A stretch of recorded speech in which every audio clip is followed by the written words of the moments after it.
How's it going, fellow Planeswalkers? Today I have another cool brew just for you, and I'm calling this one Underground. So basically, this is a cool mechanic. It's called Undergrowth. I've never really come across opponents who are playing Undergrowth. Unfortunately, I felt like it got swept under the rug. Maybe because it's not competitive enough, or for whatever reason, people just don't like it. But I was just going through a bunch of my cards, and I figured that, I have definitely some pieces to the puzzle to make a cool Undergrowth deck, and this is what I came up with. I definitely know it could be a bit better. I am lacking certain cards, and I don't have the wild cards to redeem for them. So unfortunately, this is going to have to do for the time being. But definitely excited to show this to you guys. I'm going to hop right into it. So before I get into it, I'm going to ask you guys to do me a favor. Please hit the like button, subscribe if you haven't yet. I'm trying to grow this channel, and everything helps out. Okay, so let's getting right into it. We have one copy of Stitcher Supplier.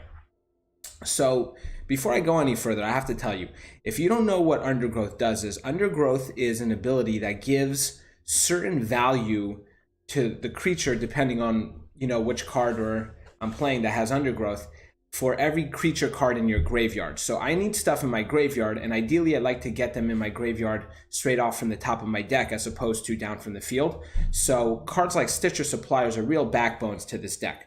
So as I was saying before, unfortunately I don't have any more copies of this card, and neither do I have any wild cards to redeem for it. So here we go. Stitcher Supplier, it's a 1/1. When Stitcher Supplier enters the battlefield or dies, I put the top 3 cards of your library into your graveyard. So that's cool. I really need 3 more copies of this. We have 2 cast downs for some removal. We have 2 reassembling skeletons. This is because I'm throwing a lot of things into the graveyard. Sometimes I do need to have something on the field, either to block out a big E or something. But this is always cool. So because I could always bring it back at will to the battlefield. We have 2 Crawl Harpooners. This is where the Undergrowth begins. So this is actually a great card in its own right, even without Undergrowth. For 2, it's a 3/2 with Reach, which I think is pretty cool. But when Crawl Harpooner enters the battlefield, choose up to 1 target creature with flying you don't control, and Crawl Harpooner gets +X/+0 until end of turn, where X is the number of creature cards in your graveyard. Then you may have Crawl Harpooner fight that creature. So this is a good way to deal with some flying creatures. This is just a perfect solution for some of those flying stuff that I otherwise would fly right over my head.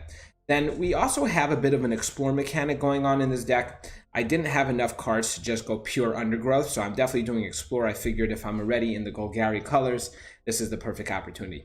So we have 4 Merfolk Branchwalkers. We have 3 Wildgrowth Walkers. This just works out fantastically. To play explore without a Wildgrowth Walker would be foolish. We have 3 Assassin's Trophy. This is a great removal. So it costs 2 and it's an instant. Destroy target permanent opponent controls. So this is a permanent. This could be anything. It could be a Planeswalker, it could be an enchantment, it could be artifact, it could be creatures, whatever I choose it to be. It does have a bit of a downside. Its controller may search your library for a basic land card and put it onto the battlefield, then shuffle the library. And it doesn't even come and tap that land, mind you. So they could bring in a land that is ready for use. Then here we go with Glowspore Shaman. So the same thing with Stitcher Supplier, Glowspore Shaman is another really cool and vital card in an Undergrowth deck. It's a 2-drop, has 3/1. When Glowspore Shaman enters the battlefield, it put the top 3 cards of your library into your graveyard. You may put a land card from your graveyard on top of your library. So this also really helps me out, setting up my mana, just in case, turn 2, I was able to drop this, have no more mana in hand. I throw this down, I topple the top 3 cards into the graveyard, and one of them is a land. I could always just bring it back to the top of my deck and assure that I'll have a land to play the next turn. Then we have 2 Jadelight Rangers, and this is where the explore mechanic sort of fades off. I'm just playing the 4 Merfolk Branchwalkers, 3 Wildgrowth Walkers, and 2 Jadelight Rangers. This is a great card. I love it. It explores twice. And we have 2 Ravenous Chupacabras. Love this card. Here we go. We have more Undergrowth now. So I'm only running 1 copy. I'm going to use this more of a late game play, hopefully to swing in for some unexpected damage that he didn't see coming. It's a 4-drop. It has haste. So he has 0/0. That's not cool in its own right, but this is where it becomes interesting. Golgari Raiders enters the battlefield with a 1/1 counter on it for each creature card in your graveyard. So if I play this towards late game, say I have 8 creatures or whatnot in the graveyard, and he has nothing down on the field, thinking it's all good in the hood, I throw this guy down and I can swing in for a solid 8 damage. Then we have World Shaper. So as you guys know, it is my mission in life over here to give use to cards that don't otherwise get any play. And for this deck, it is World Shaper. This is a really cool card. Unfortunately, no one plays it, and it's going to get rotated out pretty soon anyway.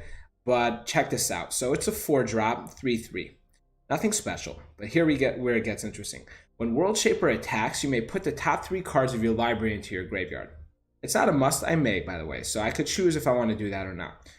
When World Shaper dies, put all land cards from your graveyard onto the battlefield tab. So this is a great way to potentially ramp, and it really works out as well with the Undergrowth mechanic, so I'm pretty happy with this. Then we have 1 Golgari Finebroker. I wish I would be able to put a second. I'm still playing around with it to see how it works. Unfortunately, you know what? Actually, I'm going to do that. I'm going to drop 1 Molderhulk, and I'm going to put in a Golgari Finebroker.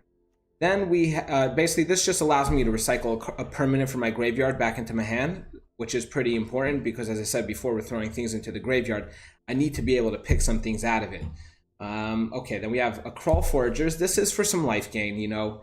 I do have the Wild Growth Walker for some life gain, so hopefully I'll be able to withstand some of the onslaught of, say, more of those aggro decks. This is more of a late game play, but for a 5-drop, it's a 4/4 creature, Undergrowth. When Crawl Forager enters the battlefield, you gain 1 life for each creature card in your graveyard. So that could come through in a pinch. Then we have an Underground Leech, I don't know, however it's pronounced. I really wish I had another copy of this, especially because it's not a legendary creature. So I would even pump maybe even 3 copies if I had them. So it's a 5-drop, 4/3 creature. Check it out. If you would draw a card, instead look at the top 3 cards of your library, then put 1 into your hand and the rest into your graveyard. So I'm getting to select what's going into the graveyard, which is way better than, say, you know, the Glowspore Shaman or the Stitcher Supplier, because I'm choosing what's hitting there and I'm choosing what's remaining in my hand. And here's the second part of his ability. I could pay 4 life and Underground Lich gains indestructible until end of the turn, tap it. So I could potentially have him remain on the board for a while. We have 1 Vraska Relic Seeker because this is my most favorite Planeswalker ever. It would be a real shame to play the Golgari colors and not play Vraskas. Although the other Vraska probably is a bit more better for this deck because I could choose to send things into the graveyard, get some card draw at the same time, and gain life. But I'm going to stick with the Vraska Relic Seeker for now. Then we have 1 Lola Giant. This is a biggie. It costs 7 whopping mana to play, but it's definitely a late game play, but it could give you the game just like this. Check it out. Undergrowth, when Lola Giant enters the battlefield, it deals 1 damage to target opponent for each creature card in your graveyard. So that's really cool. And then we have the backbone of this deck, Molderhulk. So he costs a whopping 9 mana, which is retarded for a 6/6 creature. But this is where it gets cool. Undergrowth, this spell costs 1 mana less to cast for each creature card in your graveyard. So it could always, I could potentially cast it for 2. When Molderhulk enters the battlefield, I get to return a target land card from your graveyard to the battlefield, which is also great because I'm going to be throwing plenty of stuff into the graveyard and then throwing down a Molderhulk. This is why it's super important to have 4 copies of Stitcher Suppliers and, you know, another copy of Glowspore Shaman, because potentially I could get this really early game, and that could be quite devastating. Then we have assortment of lands, 10 swamps, 10 forests, 4 overgrown tombs, 1 woodland cemetery. We actually have 25 lands in this deck, just because when I was playing around with it, I needed it to be a bit more consistent. It wasn't happening for me, so I put in 25 land. Anyway, guys, this is Underground Round 1. Let's get right on into it. Okay, so for me to make this deck more better, I just need those Stitcher Suppliers. I feel that alone could really improve the quality of this deck. I wouldn't even have to go further than that. But unfortunately, as I said before, I don't have it, so we're going to have to make do. Here we go. Let's go. I'm going up against Shax. Okay, this is a nice play. I like this. I like this very much. Okay, so yeah, so what I'm going to do is I'm going to keep this, and unfortunately I'm going to shock myself for the 2 land, unless I top deck a black land right now. We're going up blue tempo. I don't think we'll have a shot, which is unfortunate, but I do have some Wild Growth Walkers that maybe, you know, I could stave off some of that early game damage.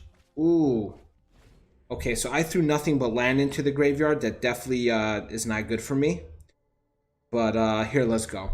So he's probably going to throw on him Oh, that's interesting. Typically, you see a Curious Obsession happening at this point in time. It's like one of those decks. There's certain decks if people play, they always have, I feel like the arena algorithm always gives them those cards. If they're playing blue tempo, they're always having Curious Obsession. If they're playing dimmer, a dimmer deck, then they're always going to be having Thought Erasure in their hand. So at least I'm able to play the Wild Growth Walker now. That's nice. I'm going to go ahead and swing in like this. I hope he blocks out, although he probably won't. It works for me if he blocks out, but he's not going to. And then next turn is going to be a Merfolk Branch Walker. Okay, so at least if he can't counter it, but he's definitely running some absorbs, possibly some negates, for sure Sinister Sabotages. Ooh, or maybe he's actually just going to be playing the flying angle. Okay, so let's see what happens over here. So we're about to pop this up. Going to get a little bit of a boost, and I'm going to send that into the graveyard. I don't need that.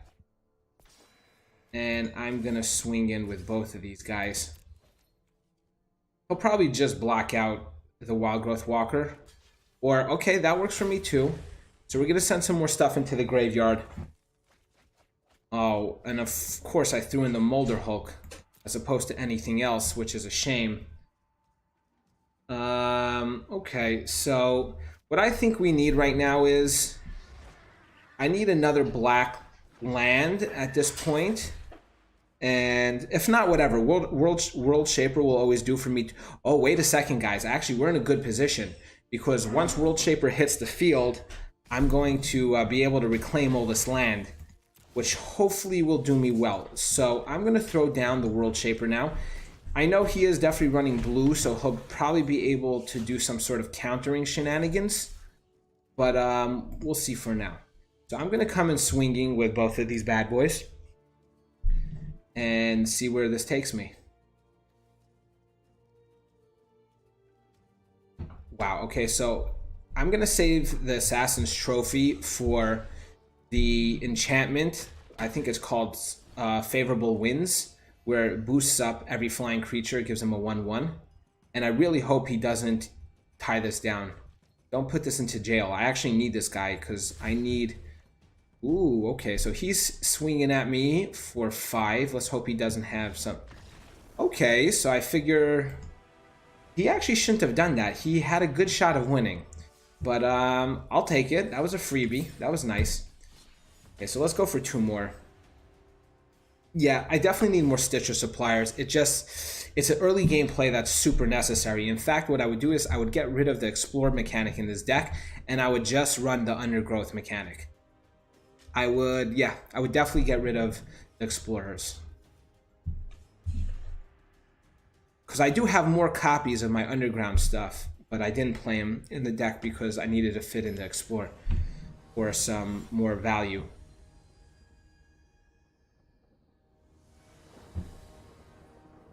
Okay, this is a great place to start. We have a Molderhulk in hand. We have a Glowspore Shaman.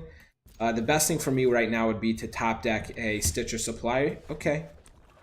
We have no Stitcher Suppliers, but the Glowspore Shaman will have to do. And, ooh. You know what? We're going to start off with the Wild Growth Walker, actually. Make him remove some of that. Okay, Bishop Soldier. So we're still good for now. Oh, wow. Okay, so we're actually in a phenomenal place, guys. We should hopefully be able to get the Molderhulk down pretty early. And now we're going to do the Stitcher Supplier. Okay, oh, that's beautiful. So we threw in, unfortunately it was a Jade Light Ranger, but we threw in plenty of stuff into the graveyard. And I'm definitely going to block out Stitcher Supplier against this Bishop Soldier. So who knows, perhaps I'll be able to get down Molderhulk this turn. I really hope he does swing in. Okay, he thought better of it. Okay, so now let's see what's going to happen over here. I still can maybe not be able to play it this turn. Oh, look at this. Okay, so this is going to cost me 4. I could play this next turn. I'm going to go actually and swing in with all these bad boys. Ooh, if he blocks out the Stitcher Supplier, Molderhulk's coming down this turn, guys. Yes, absolutely. Molderhulk is coming down right now. Okay. Yep. So we had a Molderhulk happen pretty early. That was definitely fun. I'm going to bring that in tapped, and this should be really good because I have a cast down in hand and a Golgari Raiders. So Adanto Vanguard and Squire. Okay, so that is a real beast of a combo. I like to play that myself. That's not going to do me good at this point. So this is going to come in. I'm going to actually pay the 2 life. I'm going to drop the Golgari Raiders. And then I'm going to swing in really hard at his face. I'm not going to go for the Dante Vanguard. He will just pay the 4 life, which I don't want. Okay, so we're actually in a very, very, very solid position at this point in time. Yeah, he's definitely in trouble. And he's going to pay the 4 life, obviously. And he's going to gain 2 life. So essentially, I had him do 2 damage. That was really nice. So let's hope he doesn't play anything too devastating, such as a Cleansing Nova. He could always make this indestructible. What's this? This is a Black Blade Reforged. He won't be able to attach it unless he has something right now. Yeah, so I could still win. Unless this is a Settle the Wreckage, I have this in the bag. So, okay. That worked out nice. You guys saw the Molderhulk happen really quick. That when it happens really cool. So let's do one more. I'm feeling pretty good about this. So far my Underground deck won the first 2. Although the truth is that first opponent should have never conceded. He probably could have taken that game. But who am I to complain, right? So let's hope we could go 3 for 3. And this is without the deck being truly as it should be. So I really wonder what it would be like if I could really tweak it to its max potential. Okay, I like it. Anytime I start off with a Glowspore Shaman, I'm going to go for it. If you're thinking also, by the way, there's no need for 25 land in this deck, I would tell you you're right. But something it's a mirror deck, guys. It's a mirror deck. Okay. That's fine with me. I'm going to go for the Glowspore Shaman. I threw down a... Damn. Oh, wait. Okay, fine, whatever. I guess I'm not too upset with that. So let me see how he's playing his deck. So he's playing just a bunch of low-cost creatures. I'll actually toss this because I'm coming up on another land. And, you know, I might as well trade that off because he would just block with this guy anyway. So I see what he's doing. So he chose to just take a bunch of whatever cost creatures, low cost creatures, and then probably have on top of that some undergrowth stuff. He has an Eldest Reborn in the graveyard. This is funny. He's getting actually a bit land screwed. I feel like he definitely needs he needs for himself some green land, which he's not pulling. He definitely has green creatures over here. Okay, so now, guys, we're pretty good. So we got the Wild Growth Walker starting with a Merfolk Branch Walker. So this is going to get popped up. And I have 2 creature cards in graveyard. I'd rather more be in the graveyard. Okay, so he just got rid of... And unfortunately, I only drew up a land. Okay, so he has the card advantage on me. Which, that's another thing I realized with this deck. I probably need to add in... yeah, you see, they're going to make really good use of the Verasco Golgari Queen. And yeah, that's a real problem for me, although my Golgari Raiders got upgraded. Yeah, we're just going to have to go forth and get rid of this bad boy as fast as we can. Unfortunately, the Golgari Raiders doesn't have Trample, but I feel if it had Trample, it would just be too OP at that point. So this is how it's going to have to be for now. And I don't have any mass board removal. I was thinking about maybe putting Phyrexian Scriptures, but it didn't really work out. And putting in 1 copy wasn't consistent enough. Putting in 2 copies was too many cards, taking up too many slots. I feel like this guy is actually going to take this game. Yeah, going to make me discard the Swamp. At least the recycling skeleton, I could always just recycle on him. This Vraska, I'm not going to be able to block him out. That's a problem. You know what? I don't even... It's quite possible this guy's not even going to be playing Undergrowth creatures. He's just using some stuff to throw into the graveyard. Or maybe he does have a Molderhulk. I suppose he is playing the right colors for it. But we're going to have to find out. Yeah, he just has too many low-cost creatures. Essentially what he's going to try to do is he's just going to keep on blocking me out and building up the Vraska until he could do his -9, which gives him an emblem whenever a creature you control deals combat damage to a player, that player loses the game. And it's effective strategy, I'm not going to lie. It's quite effective. And there's the Poison Tip Archer. If the game wasn't assured before, it definitely was now. Yeah. Yeah, I just have 0 cards in hand. There's nothing going over here. Whatever, I'm just gonna finish off with an attack and then I'm just gonna call it in. Okay, that's funny. That's very funny. Why would he do that?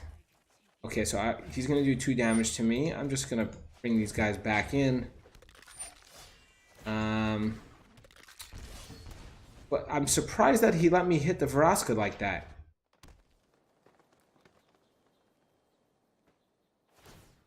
You know, I feel inclined right now to concede because I feel like I have no way of winning, but you never know in life, so I think maybe I'll just stick it out. Ooh. Okay. So what's he going to be bringing back? Okay, so that's why he's throwing stuff into the graveyard. So, okay, that didn't hurt me too much because I'm just going to bring it back. He's probably going to try to bring back... Oh, okay, so he's going to... Oh, okay, so we're good now because he was actually going to try and steal my Molderhulk, which I'm going to have to say no to. And I'm going to swing in like this. I don't care if he kills out everything. It actually helps my Molderhulk come onto the battlefield. Oh, no. Actually, yeah, he actually... My bad. I was stupid. So he's going to make me discard a card anyway. So this is going to get popped back into the graveyard anyway. So he's going to be able to bring that out himself. And he could always bring his Vraska. Oh, you know what? This is all over with. Okay. I'm actually going to just throw in the towel at this point in time, and then I'll go for one more. No need to prolong the pain. Okay, so we couldn't go 3 for 3, so I guess let's try to go 3 and 1. Yeah, I just need those copies of Stitcher Supplier. That's all I need. In fact, I dedicate right now my next uncommon wildcard to one of these Stitcher Suppliers.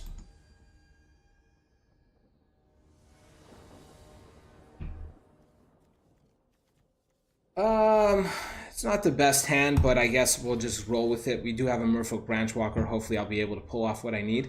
And I do have some removal, so that's cool. This Vraska is just too late game. I figure that he's just a dead card in this deck.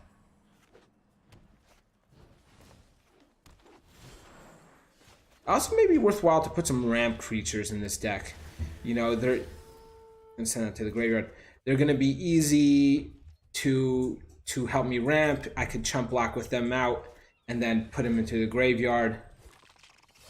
And then we could go from there. So I'm actually going to just get rid of this right now. I don't want him to bring into hand a bunch of those bad boys. Growth Elf. It's an Elf Crab Warrior. Definitely a mutant. Okay, so we got 3 damage on him. That's cool. We have 1 thing in the graveyard. So this is a 1/1 so far. Interesting. If he's going to be bringing up a black...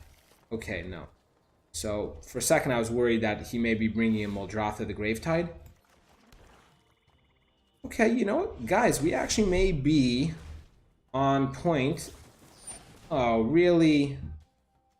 Okay, so he has Frilled Mystic. So this is just going to be a Simic. I know what he is. He's playing Hydrate Krasis in this deck, and the Assassin Trophy is going to be dedicated specifically to the Hydrate Krasis. Alright, fair trade. I don't mind having stuff in the graveyard. I have 2 creatures in the graveyard. This is a 2/2 as of now. I think I may have to just go ahead and play it. Yeah, I think that's the play. Oh, wow. Okay, never mind. I'm not going to be playing it anymore. Yeah, this guy just has to jump on me. His deck is just way too good. But whatever. We'll